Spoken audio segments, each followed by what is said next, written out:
We continue with our special holiday program here with Victor Davis Hanson, Senior Fellow at Hoover Institution, and we're going through his article at American Greatness, 10 Steps to Save America. That's no big deal, just saving America in 10 easy steps. Now, the third one here is tap natural resources. This used to be a no-brainer in this country.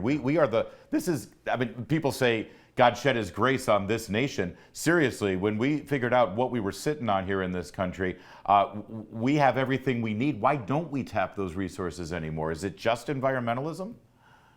Yeah, I think it is. I mean, we were the largest gas and oil producer, and we can do it more environmentally sensitive than anybody. So it was a win-win. Wars don't have to be necessity. They can be optional or not at all in the Middle East once you're energy self-sufficient. Yeah. But when Joe Biden, I mean, he warred on them. He told these frackers and horizontal drillers, "You're not going to get financing, and we're going to go, use our institutions to thwart your expansion." Then he canceled Keystone. They never built the Constitution pipeline. They shut down ANWR. So it was a systematic war on them. And then when all of a sudden before the midterms, he said, "Oh my gosh, gasoline is $6.50 in California, and people are angry at me. I'll drain the petroleum reserve. I'll beg Saudi Arabia. I'll beg Venezuela. I'll beg Iran. I'll beg even Russia before the war." So it was a disaster. But I don't know why that issue didn't resonate. I think part of us on the Republican side said, you know what, nobody's going to fall for draining the reserve just to get a few cents off, or marijuana amnesty, or student loan amnesty, or Roe versus Wade back to the states, and all of those issues work for the. They did fall for it. Yeah.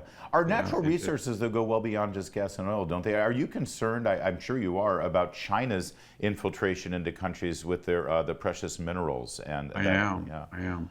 I think we have here in California, out near Barstow and the desert, Southern California, Eastern Desert, we have a huge lithium deposits, just to take one example.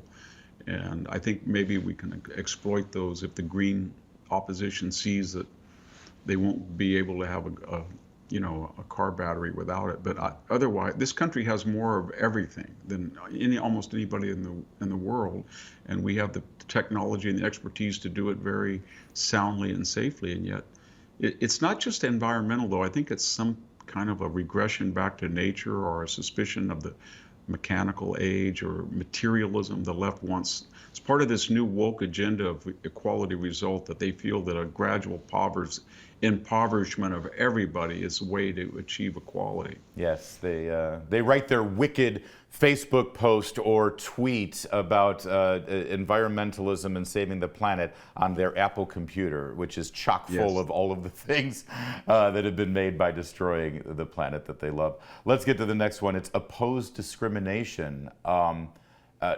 Lay that out for us, because on the face of it, of course, opposing discrimination, but there's a new discrimination in this country, isn't there? Yeah, I mean, they're very sensitive now, say, to take the example of universities that have systematically discriminated against Asians, because they've lost some Asian support, along with hate crimes against Asians that they ignore. But I think it's getting to the point now. I work at Stanford University, and there's no longer proportional representation. That was the old affirmative action formula, that everybody's demographic is represented in hiring.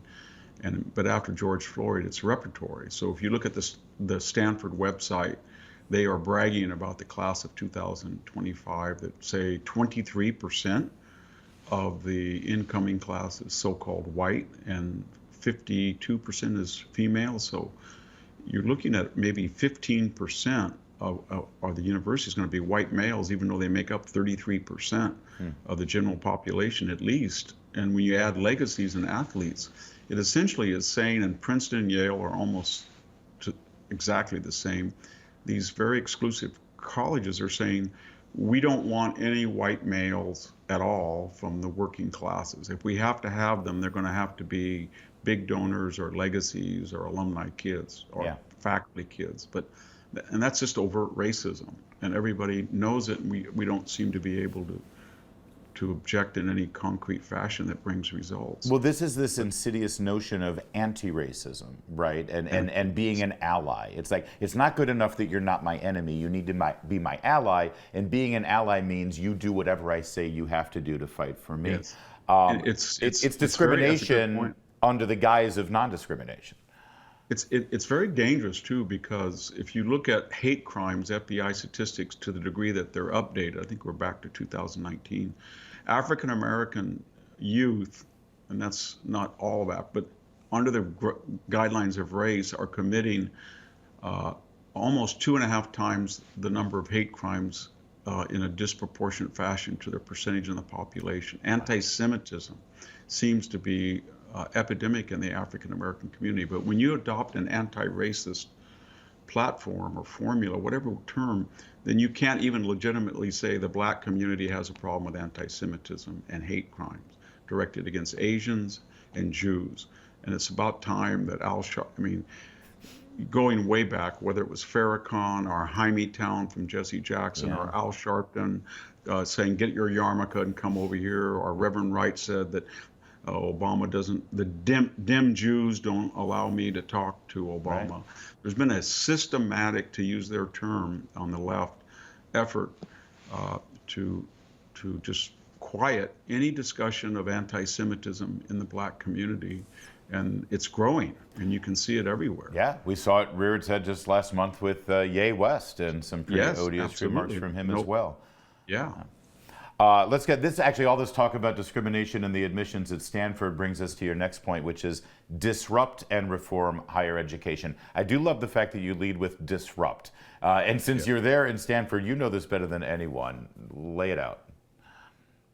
Well, the universities are out of control, and I mean that in two senses. They're 93, 94% of their faculties are left wing. The First Amendment, as we know it, doesn't exist. You can't really speak freely. If you're an outside speaker and you're very, very conservative and you give a public lecture, expect to be disrupted and nobody's going to do anything. If you're accused of certain crimes, sexual harassment, you're not going to have due process under the Fourth or Fifth Amendment. In addition to that, they're becoming mediocre because they're repressing information about their admissions policy. So at Stanford University, the SAT is optional, but they won't release how many people that were admitted took it. But we do know they did release. I think this is kind of a bizarre way of being proud that they rejected, of all the people who applied with perfect SAT scores, they rejected 70% of them. So there's almost a war on merit, and that has repercussions, because a lot of the employers, especially in Silicon Valley, when they look at that Stanford degree, they don't see it as a certification of knowledge or expertise, but kind of a cattle brand. They understand that it used to be very valuable, and people still think it's aristocratic or prestigious, but it's not anymore. If you were going to, I just talked to a Silicon Valley person who said, if you want a good electrical engineer, hire somebody from Georgia Tech, because they're not woke to the degree that we are here. And I think it's got, and then if I was a president, I would say there's no reason why Harvard should have 60 billion or Stanford 30 billion in endowments, and given they're so politicized, and then not have that income. But that interest income taxed. Well, that is the root of it, though, isn't it, Professor? I mean, we have a minute left here, but you don't hear about a college going out of business. They are awash with cash. They don't even care about competition because they're all in the same game. They don't. So it seems unreformable. Well, it is, and I think people are going to walk. I think vocational training, I think online courses, I think schools like Hillsdale College, they're all chipping away. And if you look at it's just staggering. 650,000 less students than last year. They've lost 10% of all college students the last 5 years, I think it is. And when you look at the humanities, I mean, my God, half of all history majors have disappeared. Yeah. History positions are cut by about a third, tenure track position. So it's dying as we look at it. And they could reform it very easily. I would like to see them give SAT tests as you leave as part of the graduation requirement, and see if they learned anything. That would be great. And I would say to all those kids who are like, wow, but I want to go to college for the experience. Trust me, I never went to college, and I still root for University of Michigan, go to the football games, watch them on TV. You can have that without actually feeding that college beast. All right, more with Victor Davis Hanson as we save the country. Next.